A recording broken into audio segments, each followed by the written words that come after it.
All right. So let's go ahead and get some stuff going here. And due to this camera is like really bright right now. Let me figure what's going on. Boom. All right, there we go. All right, cool. Like the music's probably a little too loud. I probably don't need music, but I'm just like excited because people are getting me more and more excited about X-Force again. So here we are. First of all, introduce myself, Dizzard. I guess I'm known as the X-Force guy, right? And multiple times I've played X-Force. I love X-Force. They're by far my favorite affiliation. They're my favorite comics when I was growing up, and yeah.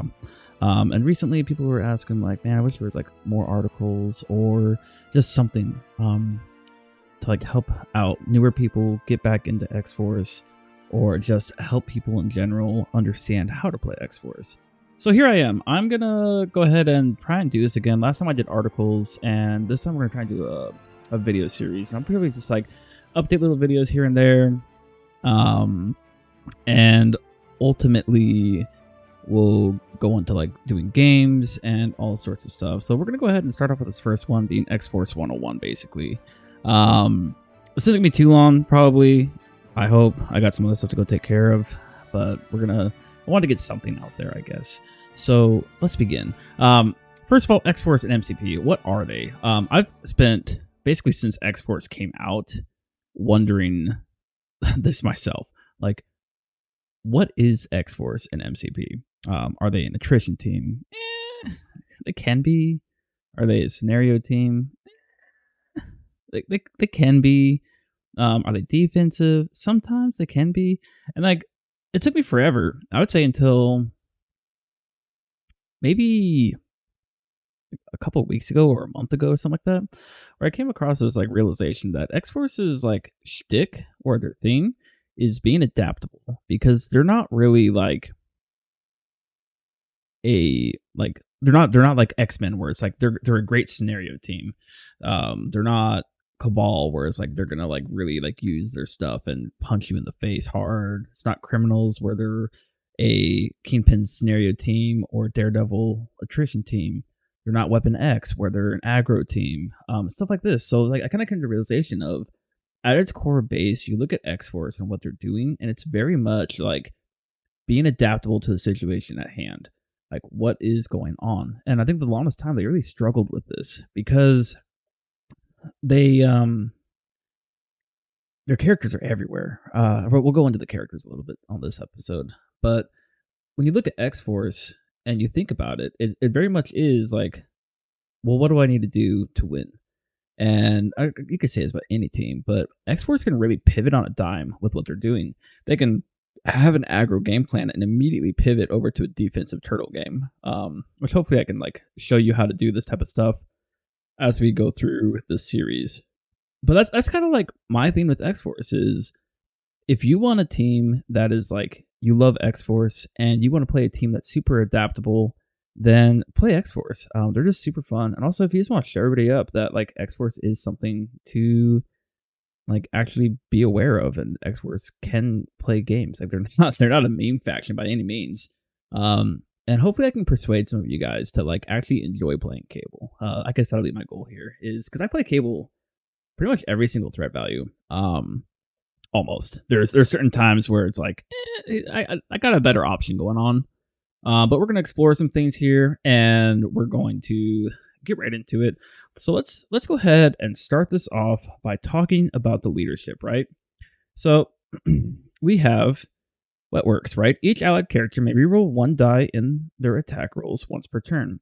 Now, a lot of people kind of like, I mean, for lack of a better term, just really trash this leadership, because one, it's on a 5-threat leader, so I have to bring Cable, and two, it's only one reroll, and it's one die, and it's once per turn.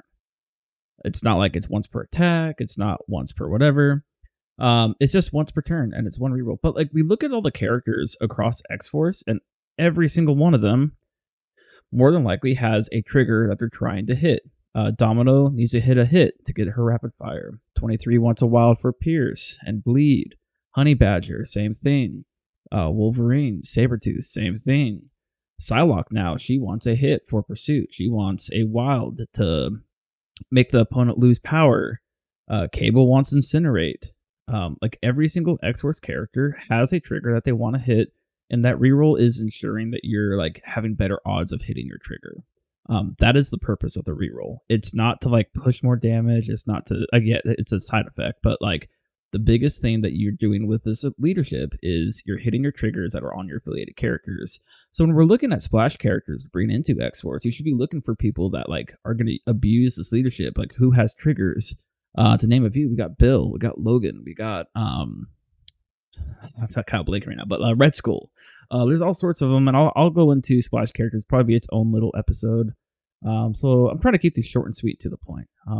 That's difficult for me to do. But anyways, so that's what you should be looking at this leadership as. It's not a blank space. It's not trash. It's not nothing. It's just like this leadership is here to help your affiliated characters and whoever you're bringing get a reroll. There are ways to abuse it. This was the clapback list that I had probably about a year and a half ago now, where it focused on seeing red. For those of you who don't know, seeing red was if a character dies, it's basically got your back from Bucky, but on a tactic card. But they had to do within range 2 or something like that. I don't remember now because it's out of circulation, out of standard.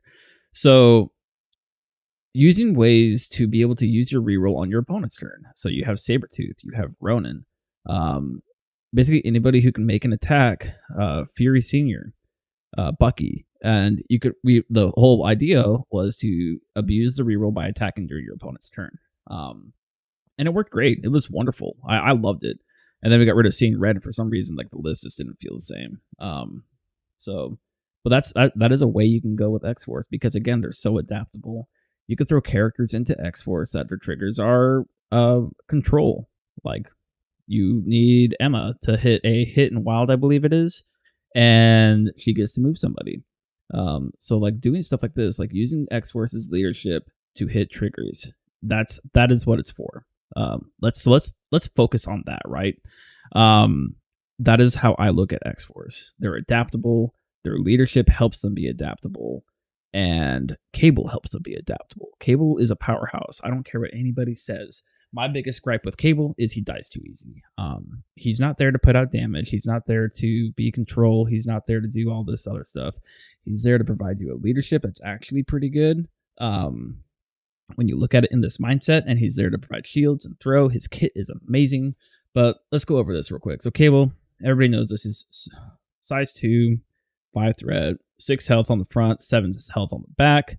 Moves short, 3-3-4. I actually wish Cable was a 4-4-3. Because one, that'd be like his techno-organic virus, because it's straining his mystical powers, or whatever you want to call him. And he's like, he ain't no slouch, right? Cable takes punches. Like he's good. I think the only reason why they did this is because of his shield. Being able to pump up his defense to like 6-6 would be like kind of crazy. But then Ascani-san, I'm gonna go over this probably at the end here. Superpowers. He got the leadership, body slide by 1. Now let me talk about body slide. Body slide is like one of the best things on this card because he'll always have the power to do it unless he's stunned. So it's very much you're going to use body slide to help you get in range, or just walk once, shoot somebody, and then walk back onto body slide back onto a point. That is like what body slide's used for. Use it to help you like teleport around, get on points, and use Cable as your secure piece. He is there to secure and shoot far away. That is what he's doing. He's got a range 5 die energy. It's great. I don't care what anybody says. Yeah, dice may suck. You may not get your wild. He may not get the power going, but when he gets his power going, he just rolls, and he rolls hard. I love Cable. I don't care.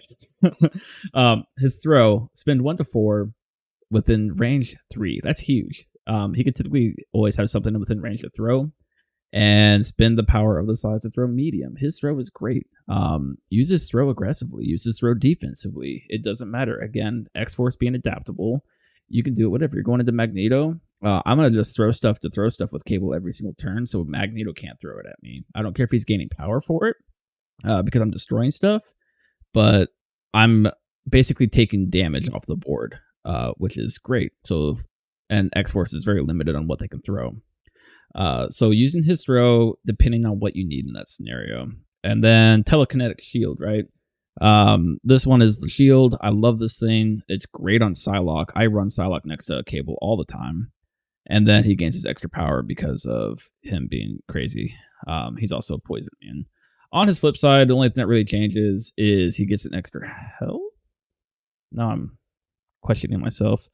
Yeah, he gets an extra health, and he gets the cool stagger on Ascani-san. So let's talk about Ascani-san, right? Ascani-san is range 2 or area 2, 7 dice, 6 power. This attack is super expensive. And it's really like a Hail Mary. I highly recommend to anybody, even if you have like a bunch of characters within area 2, try not to use this attack. The only time that I've really like felt good about using Ascani-san is if I need Cable to heal and I could potentially stagger somebody who is going to go down, and then I'm going to be able to make a plasma rifle shot to get some more power back, and then be able to make a throw and body slide to get away. If I can pull all that stuff off and feel good about it, then sure, I'll Ascani-san. But if I'm on 6 power and that's all I have, I'm probably not going to Ascani-san, regardless of what the situation is. I'd rather body slide, throw something, shoot, and then move away and get to safety. Because then I'm actually progressing stuff, and I'm not hoping for a wild hit stagger. The wild hit stagger is great though when it does go off. So it's very much, what is the attack getting you? Is it going to actually progress you towards your end state? The nice thing about Plasma Rifle is it is range 5, and this goes into target prioritization, which is huge for X-Force. So Cable being able to help do that 1 damage to somebody who, let's say X-23 left on 1, I will do that because I can hit him from far away, and then if Cable goes down, it's fine because I've progressed my game state. And that's like one of the biggest things I kind of want to hit on here is, what are you doing to progress your end state? But that's Cable in a nutshell, really. Use him as a scenario piece. Use him to throw. Use his kit. His kit is amazing. He has a great kit. People just don't like fall in love with him because his attack, his output is very like middling. Because you could ask anybody who uses Cable, and he feels amazing if he's juiced up on power. If he's not juiced up on power, he struggles. And the reason why he feels amazing is because his kit is amazing and he has power to do everything he wants to do. Another thing about him, the shields, adding 2 dice really doesn't help out a whole lot. Sometimes it can, sometimes it won't, but it's dice at the end of the day. So, like on Psylocke, it's great. On 23, it's great.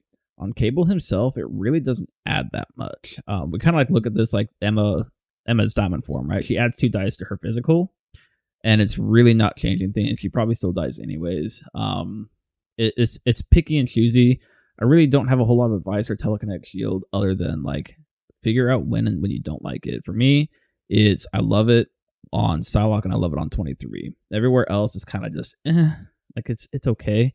I'd rather preserve his power to be able to throw something in body slide. So that's my little 2 cents on that one. Hail Marys, sure, use it where you want it. That's cool. But yeah, like honestly, like that is Cable in a nutshell. I think we're gonna stop this video here though, and we're gonna start going into other characters with the other ones. I just kind of want to do like a little intro video, talk about Cable a little bit, talk about my thoughts on X-Force as a whole. I would say X-Force as is right now with Psylocke coming out, is like B plus, maybe A minus if you want to look at a tier list. They're getting up there. They're starting to get tools to actually do stuff and be like threatening in the game. However, I still think they have issues. I still think they have stuff they need to do. Cable still can feel like a slouch. Like I love Cable and I hate him at the same time. Like if you play X-Force, you're gonna have a love-hate relationship with him. But like I will say this, if you're playing X-Force, like keep playing them. Like keep trying, man. I took a year off of X-Force pretty much. And I wasn't having as much fun with the game because I wasn't playing the affiliation that I loved. Like I love X-Force. I love the comics. I love the characters. X-Force is like my home in this game. So I kind of learned that like I have way more fun losing with X-Force than I do like winning with like meta OP lists, right? So that's my advice to anybody looking at this. Like if you're really interested in X-Force, don't listen to the naysayers. Have fun. And like just enjoy the game, man. Like let's do this. And if you want to hit me up, feel free. But this is just gonna be a start. I don't want to go too long. Um, if you have stuff you want to know about X Force, go ahead and leave a comment. Um, because I'm just going to be doing everything I can to go over stuff. I'll use TTS to show measurements, round one plays, all that type of stuff. We're probably going to start this with this again, like X Force 101, go over the characters, what they should be doing, their roles within the affiliation, and then splash characters. Then go over some round one stuff. But this will be a series. And again, I hope these videos don't go too long. So we're going to go ahead and end this one here. Thanks for watching. Subscribe if you want. Who cares? I'm here for you guys. And I'm here to see more people play X-Force. So thanks for stopping by.